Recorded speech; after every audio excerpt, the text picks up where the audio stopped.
Hello, my name is Ginny Remedi-Brown. I'm here at the gallery at 57 in Malden, Mass. With my wife, Fern, and I'm a jewelry artisan, and I'm also a potter. I call my work Ginny Remedi Designs, Jewels for the Journey.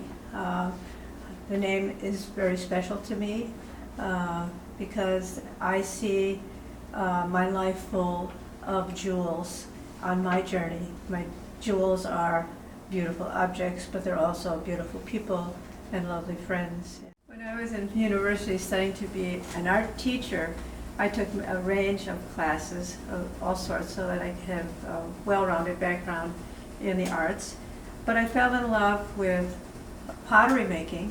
Trying to come up with a name, I realized that I was putting words and phrases on my pots, and they were words that were from religious writings and hopeful, encouraging words, and that's where the name Redeemed Earth Pottery came from. I was working with a friend, and we were both fairly new potters, and we were trying to come up with names for our business, and it was like a eureka moment coming up with the name Redeemed Earth Pottery. And so my pottery has landed in places all around the world. In fact, when I met my wife, Fern, she was living with someone who, when I went to her house the first time, I saw one of my pots on a mantle. So that was really a sign that I was in the right place at the right time. One of the things that I love making are plutonians. They're little pinch pots that are actually faces, people's faces. They're all different. I don't use any molds. I fashion them by hand. So that's one of my signature pieces. But I also use clay to make jewelry, and I work in several styles. I make barrettes, I make necklaces, earrings. Many of them are matching. I have a line of message pins that also are suitable for small wall plaques. And I have a line of funky hearts that I call hallelujah hearts because they're very joyful. And most of those pieces, jewelry pieces, are accented with 22 karat gold, which really brings them to life. And they're very labor intensive, but very unique. I took numerous courses of silversmithing as well.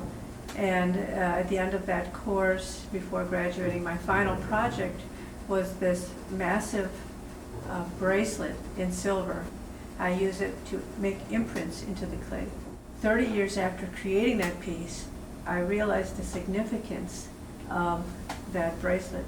I call it Stonewall, my Stonewall design. I designed it in 1965, 4 years before the gay and lesbian liberation movement, which began in June of 1969 in New York City at the Stonewall Inn.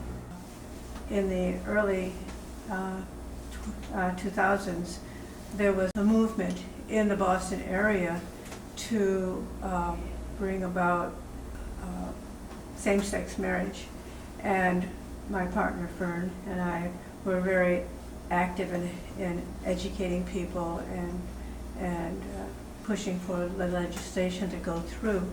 And the group that we were working with was Freedom to Marry, and they asked us, because we lived in Malden, could we talk to our state rep who was living in Malden as well. And they were trying to get the right vote, enough votes to pass the measure. And this particular representative was on the fence and wasn't sure how to vote. So they asked us to go talk to him, which we decided to do, and we brought Fern's parents and our, at the time, 4-year-old daughter. And Fern's parents, Fern's father, I should say, was a Holocaust survivor, and what he had to say was very meaningful.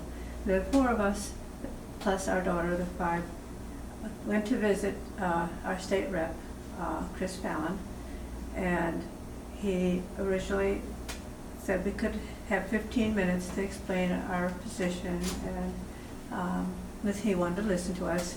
We wound up spending an hour and 15 minutes, and at the end of the interaction, which was absolutely wonderful, I gave him one of my pins, and the pin said, "Hate is easy, love takes courage." And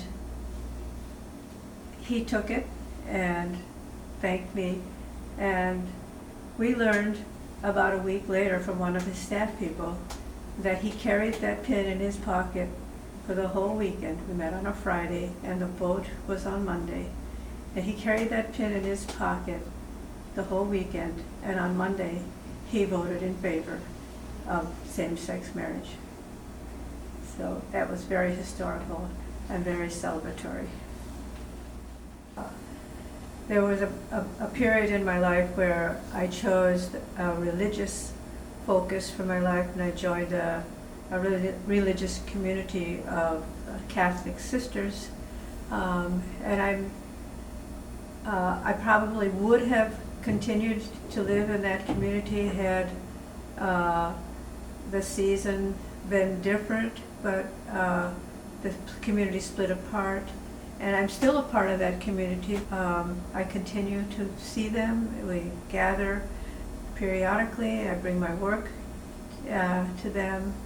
I feel really blessed to have led a life of creating things from my joy and my heart. My mission in life is always to notice what's beautiful around me and what's in me that's beautiful, and what's beautiful in other people as well.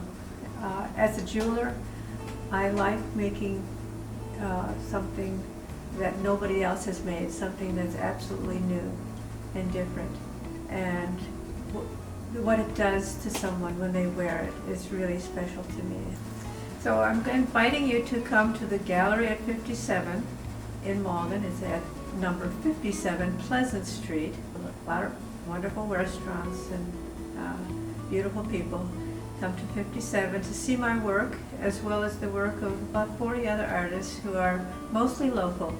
But we do have we do support artists in faraway places like Guatemala and Zimbabwe and Uganda and India. So it's a wonderful place to visit in Malden at number 57 Pleasant Street.